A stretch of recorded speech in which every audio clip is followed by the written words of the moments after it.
कि किस दलित के प्रति आप हीन भावना रख रहे हो, किस मुसलमान के प्रति आप हीन भावना रख रहे हो। क्या दलित आपको मुगलपूत बोलता है सोशल मीडिया में? क्या मुसलमान आपको मुगलपूत बोलता है सोशल मीडिया में? क्या वो आपके प्रति हीन भावना पैदा करते हैं? और अगर जो आपका असली रिप्रेजेंटेशन है, जो आपके असली सिंबल्स हैं, जो आपके असली लोग हैं, उनको अगर कोई जीवित रख रहा है तो वो यही वर्ग तो है। बुद्ध को किसने जीवित रखा? हम तो भुला चुके थे। दलितों ने जीवित रखा, अंबेडकर साहब ने जीवित रखा कि अरे दलितों को मंदिरों में आने की अनुमति दी जानी चाहिए, क्यों ना आए वो मंदिर, उनका भी तो मंदिर में उतना एकत्रित अधिकार है। पर मेरा संदेश ये है कि वो तो चाहते हैं आप मंदिर आओ, क्योंकि जब तक आप मंदिर आओगे नहीं तब तक आप मनुवाद में मानोगे कैसे? और आप उस मंदिर में क्यों जाओ जिस मंदिर ने आपको शूद्र बनाया? आप उस मंदिर में सबसे पहले जाओ ही क्यों जिस मंदिर ने आपको दलित बनाया है? कि create a image of a beautiful Jharkhandi tribal women. वो एआई जनरेट ही नहीं कर पाता वो फोटो। वो एआई अगर इंडियन ट्राइबल वुमेन लिखो तो वो यूएस वाले इंडियंस की फोटो जनरेट। ये ट्राइबल कैसे होते हैं ये एआई को पता नहीं। एआई को पता नहीं है, क्योंकि वो एआई को वो इनपुट मिला ही नहीं है। वो इनपुट ज़्यादातर उसको जो दिया जा रहा है वो सवर्ण लोग दे रहे हैं, क्योंकि सवर्णों के पास फ़ोन है, सवर्णों के पास इंटरनेट है। पर जो आजकल सेनाएं बनाई गई हैं, जो आपको पता है कि उल फिजूल की करनी सेनाएं नाम से बनाए गए हैं, ये सेनाएं में हमें सेनाओं की आवश्यकता नहीं है। मेरे समाज को सेना नहीं, सेंस की आवश्यकता है।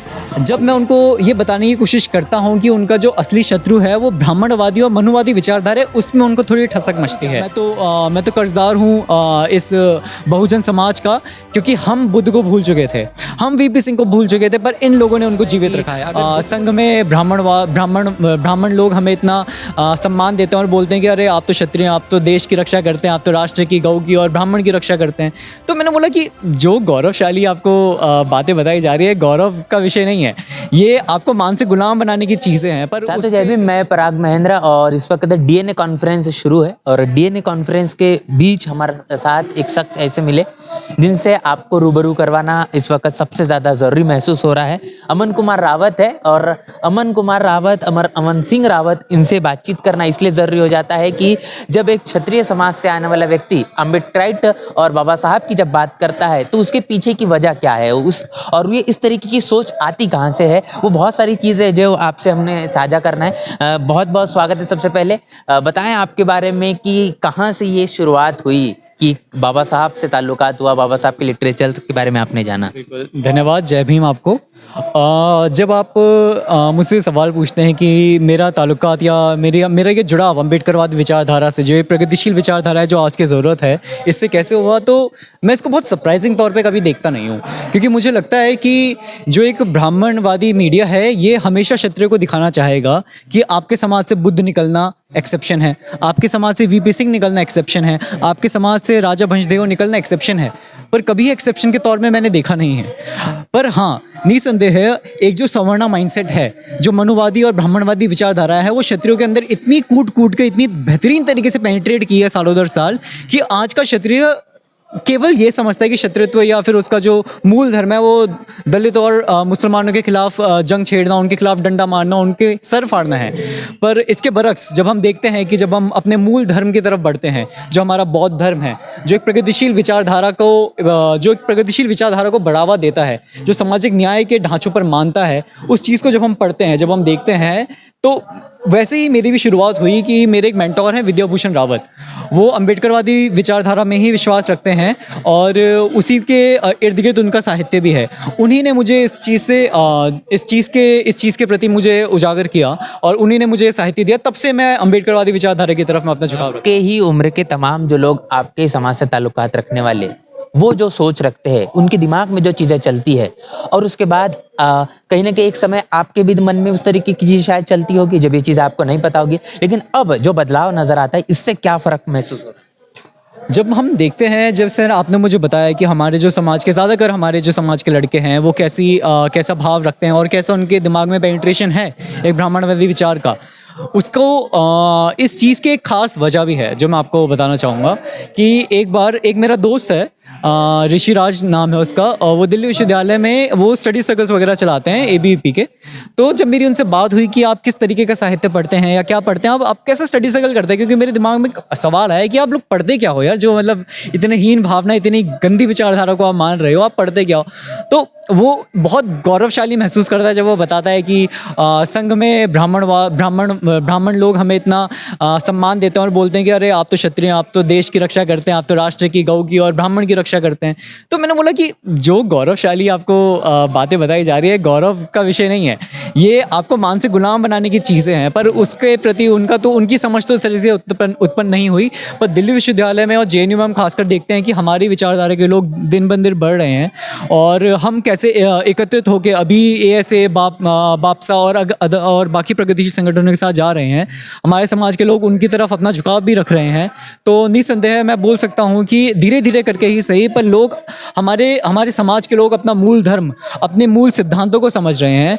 और इनफैक्ट जब हम वैशाली की बात करते हैं, जो बिहार में जहाँ पे बुद्ध की अस्थियाँ लाने के लिए वहाँ के MP, जो राजद के MP थे, उन्होंने 10 साल तक जिद्दोजहद की, तब जाके बुद्ध की अस्थियाँ वहाँ पे आई। क्योंकि वो स्वयं मानते थे कि जो अस्थियाँ वो ला रहे हैं वो केवल बुद्ध की अस्थियाँ नहीं, वो उनके पूर्वजों की अस्थियाँ हैं। हम देखते हैं कि जब इनफैक्ट जब मेरा एक परिचय जब मेरा पेरियाराइट संगठनों के साथ हुआ और पेरियार के विचारों के साथ हुआ, तब मैंने देखा, और अभी हाल ही में 2 साल पहले जब मैंने देखा कि DMK की सरकार ने, स्टालिन ने VP सिंह की स्टैचू को इनॉग्रेट किया था चेन्नई में। तब मुझे लगा कि उत्तरी भारत के लोग और इनफैक्ट OBC वर्ग के लोग जिनके लिए VP सिंह ने इतना काम किया, वो तक VP सिंह को याद नहीं कर रहे, पर दक्षिण भारत में कुछ लोग हैं जो VP सिंह के सिद्धांतों पर चल रहे हैं, जो पेरियार और अंबेडकर के सिद्धांतों पर चल रहे हैं, वही VP सिंह को आज उसी लाइन पे रख रहे हैं। तब मुझे लगा कि हमारी भी एक जिम्मेदारी बनती है।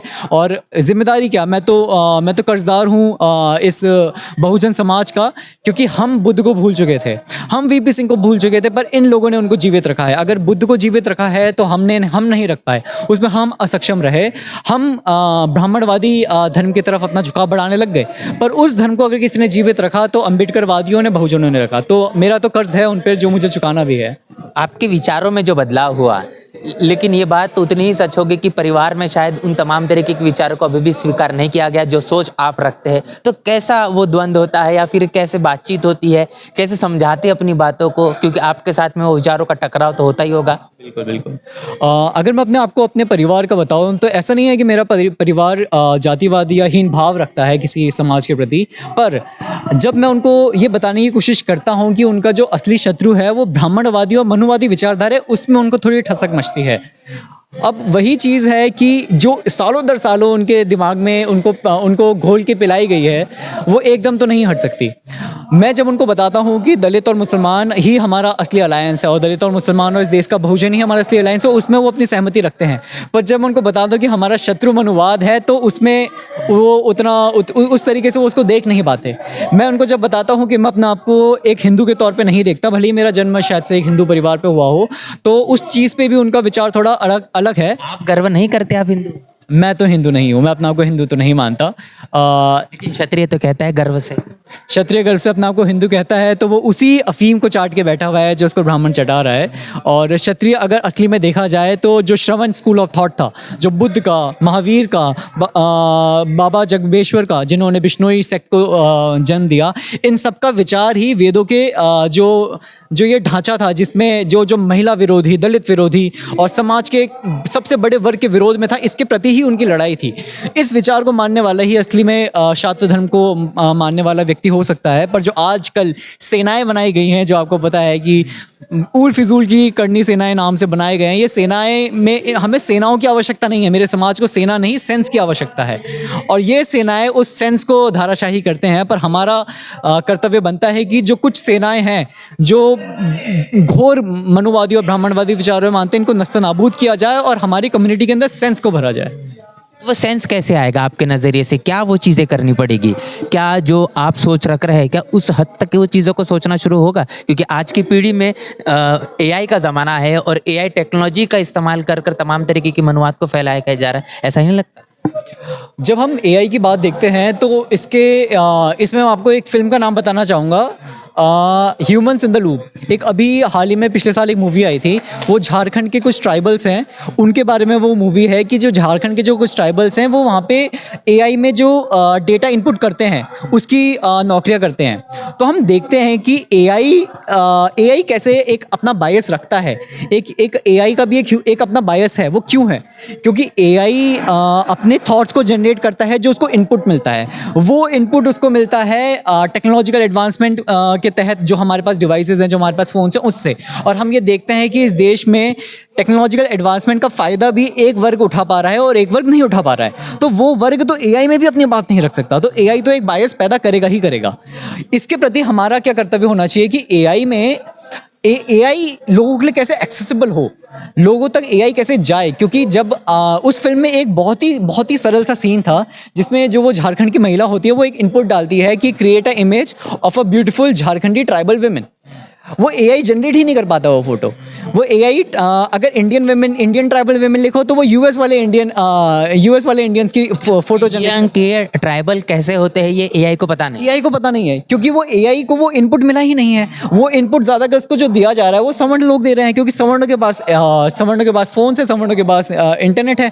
पर जो आजकल सेनाएं बनाई गई हैं, जो आपको पता है कि ऊल फिजूल की करनी सेनाएं नाम से बनाए गए हैं, ये सेनाएं में हमें सेनाओं की आवश्यकता नहीं है। मेरे समाज को सेना नहीं, सेंस की आवश्यकता है। भले ही हम 4G 5G डेटा की जितने भी हम हवाला दें कि हमारा देश इतना आगे पहुंच चुका है, पर इस देश का जो सबसे बड़ा तबका है आज भी वो उससे वंचित है। तो वो जब अपनी बातें नहीं रख सकता, वो जब अपने इनपुट्स डाल ही नहीं सकता, तो एआई कैसे जनरेट करेगा इन चीज़ों को। और इसी के चीज़ में मैं आपको एक चीज़ बताना चाहूँगा कि जब हम बड़े बड़े विश्वविद्यालय देखते हैं, हम यूएसए के बड़े बड़े विश्वविद्यालय देखते हैं, तो वहाँ पे हम देखते हैं कि ट्राइबल स्टडीज़, दलित स्टडीज़ और अफ्रीकन स्टडीज़ नाम से बेहतरीन कोर्सेज हैं। 3-3 4-4 साल के, मतलब उसी के लिए समर्पित कोर्सेज हैं। पर हम कभी ये सोचते नहीं है कि वो लोग हमारे बारे में पढ़ा क्यों रहे हैं, वो लोग इस देश के मूल निवासी के बारे में क्यों पढ़ा रहे हैं, उनको क्या मिल रहा है इससे। हम बड़े खुश होकर यूएसए को धन्यवाद करते हैं, अपना साधुवाद पेश करते हैं, पर असल में क्यों पढ़ा जाता है आपको समझना पड़ेगा। यूएसए के लोग जब तक ये चीज़ पढ़ाएंगे नहीं कि इस देश का सबसे बड़ा वर्ग सोचता कैसे है, तो वो इस देश के सबसे बड़े वर्ग को सामान बेचेगा कैसे। इस देश में जितने भी पॉलिटिकल कंसल्टेंसी या एडवर्टाइजमेंट एजेंसीज है, उनको सबसे पहले ये तो डेटा चाहिए ना कि इस देश का दलित, इस देश का ट्राइबल, इस देश का पहाड़ों में जंगलों में रहने वाला व्यक्ति सोचता कैसे है, उसका थॉट कैसा है, उसका स्कूल ऑफ थॉट क्या है, उसका आइडिया क्या है, वो किस नैरेटिव को मानता है। जब तक उसको उस चीज़ों के बारे में आपको पता नहीं होगा, तब तक आप उसको अब ना सामान बेच सकते हो, ना आप उसको टेम्पटेशन देने वाली पॉलिसीज पारित कर सकते हो। ये सब डेटा आपको चाहिए, इसीलिए यूएसए में ये चीज़ें पढ़ाई जा रही हैं। उसी अनुरूप इस देश में भी बड़े बड़े संगठन, बड़े बड़े ब्राह्मणवादी संगठन अंबेडकर का नाम ले लेके स्टडी सर्कल्स कराते हैं, रिसर्च सेंटर्स बनाते हैं, सब कुछ बनाते हैं। इसलिए नहीं कि वो दलित हितैषी हैं, इसलिए नहीं कि वो दलितों का उद्धार चाहते हैं, इसलिए क्योंकि उनको आप लोग चाहिए, हम लोग चाहिए, उनको हमारा डेटा चाहिए, उनको हमारे वोट की ताकत चाहिए। और वोट का तो आज क्या ही बात करें, अंबेडकर ने एक बहुत बेहतरीन बात बोली थी कि भले ही इस समय हमारा वोट एक है, पर जब तक सामाजिक और आर्थिक समानता नहीं आएगी, ये समान कभी रहेगा ही नहीं। तो उस आर्थिक और सामाजिक समानता लाने के लिए सरकार क्या कर रही है, ये मतलब इस मनुवादी विचारधारा से तो मुझे कोई वो नहीं है कि ये कुछ करेगा। अब जैसे वक्त के मुताबिक चीज़ें बदलते हुए नजर आ रही है, बार बार ये बात दोहराई जा रही है कि चाहे जो हो जाए किसी भी कीमत पर हिंदू राष्ट्र बना के रहेंगे। 100 वर्ष आरएसएस को पूरे हो चुके हैं। हिंदू राष्ट्र की बात कर रहे हैं, मैं तो बोल रहा हूँ पहले एक हिंदू गांव बना दीजिए जहाँ कोई दलित ना हो, पिछड़ा ना हो, अति पिछड़ा ना हो। आप पहले एक हिंदू गांव बना दो तो हिंदू राष्ट्र की हम बात करेंगे। और मान लिया चलो हिंदू राष्ट्र बन गया, तो वो हिंदू राष्ट्र किसके लिए है? क्या वो हिंदू राष्ट्र इस देश के दलितों के लिए है? क्या वो हिंदू राष्ट्र इस देश के क्षत्रियों के लिए है? क्या वो हिंदू राष्ट्र इस देश के सबसे आखिरी तबके, सबसे हाशिए में रहने वाले लोगों के लिए? क्या वो महिलाओं के लिए है? और आज मैं देख रहा हूँ कि बहुत बड़े बड़े सेमिनार्स होते हैं जहाँ पे ये डिस्कशंस होता है, वो अपना को बहुत प्रगतिशील मानते हैं ये फांसीवादी और ये मनुवादी लोग कि अरे दलितों को मंदिरों में आने की अनुमति दी जानी चाहिए, क्यों ना आए वो मंदिर, उनका भी तो मंदिर में उतना एकत्रित अधिकार है। पर मेरा संदेश ये है कि वो तो चाहते हैं आप मंदिर आओ, क्योंकि जब तक आप मंदिर आओगे नहीं तब तक आप मनुवाद में मानोगे कैसे? और आप उस मंदिर में क्यों जाओ जिस मंदिर ने आपको शूद्र बनाया? आप उस मंदिर में सबसे पहले जाओ ही क्यों जिस मंदिर ने आपको दलित बनाया? आज का एक हमारे तबके में भी एक बहुत बड़ा तबका है जो अंबेडकरवादी विचारधारा में है, जो शायद से कहीं ना कहीं जंग लड़ रहा है कि हाँ हक मिले दलित को भी मंदिर जाने का।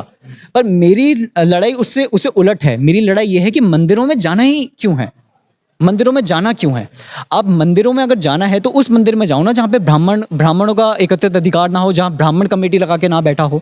आप अभी राम मंदिर बना था, तो राम मंदिर के जो ट्रस्टीज़ हैं उसमें एक भी दलित क्यों नहीं है, एक भी ओबीसी क्यों नहीं है, यहाँ तक कि एक भी क्षत्रिय क्यों नहीं है? क्या इन लोगों ने अगर कार सेवा करने वाले लोग जो आप देखा जाए तो सबसे ज़्यादा किसको इन्होंने मैनिपुलेट किया होगा, सबसे ज़्यादा किसको इन्होंने ब्रेन वॉश किया होगा? वो इस देश का बहुजन है जिसको ये सड़कों में लाते हैं ताकि वो डंडा खाए, वो मरे, वो पिटे। मुसलमानों से लड़ने के लिए सबसे पहले दलितों को आगे करेंगे, क्षत्रियों को मुसलमानों से और दलितों से लड़ने के लिए सबसे पहले आगे करेंगे। हमें बार बार पढ़ाया जाएगा कि आपका सबसे बड़ा दुश्मन ही मुसलमान है। अब जब मुसलमान सबसे बड़ा दुश्मन रहेगा तो कितना भी इस देश में भुखमरी हो, कितनी भी बेरोजगारी हो, जब आपको ये पता चल जाएगा कि मुसलमान को अगर हराना है या मुसलमान को हटाना है तो भाजपा को वोट देना है, तो आप आखिरी में चाहे खाली पेट ही जाएं पर आप भाजपा को वोट डाल के आएंगे। तो ये चीज़ ये करते मतलब निरंतर कर रहे हैं और आगे भी करेंगे, पर इसके बरक्स, इसके विपरीत हम अपनी विचारधारा को आगे बढ़ाएंगे। और हम इस चीज़ को दिन भर दिन हम इस चीज़ पर अध्ययन कर रहे हैं, इस चीज़ पर पढ़ाई कर रहे हैं, और हम चाहेंगे कि लोग एकत्रित हो। और एक रिप्रेजेंटेशन की जो बात मैंने अंदर भी कही थी, वो मैं अभी भी कहना चाहूँगा कि रिप्रेजेंटेशन की लड़ाई अभी किसी को लड़ने की ज़रूरत नहीं है। सच बता रहा हूँ, बहुत अजीब लगेगा आपको सुनने में, पर रिप्रेजेंटेशन की लड़ाई के नाम पे ये गवाही जैसे लोग बिठा देंगे। रिप्रेजेंटेशन की लड़ाई के नाम पे ये मतलब हर पार्टी में बड़े बड़े दलित नेता हैं, कांग्रेस भाजपा में दलित नेता है, पर वो क्या आपके लिए खड़े होंगे? वो नहीं होंगे ना। रिप्रेजेंटेशन की लड़ाई है ही नहीं। रिप्रेजेंटेशन के नाम पे ये अपना ही एक व्यक्ति वहां बिठा देंगे जो उनकी बात करेगा, आपकी बात कभी नहीं। रियल रिप्रेजेंटेशन, बात रियल रिप्रेजेंटेशन की है। वो रियल रिप्रेजेंटेशन चेतना से आएगी। सबसे पहले आप अपने अंदर चेतना लाइए। चलिए, तमाम ये जब बातें अमन सिंह करते हैं तो क्या अमन सिंह को डर नहीं लगता? सच बताऊं तो डर तो फिलहाल नहीं लगता है।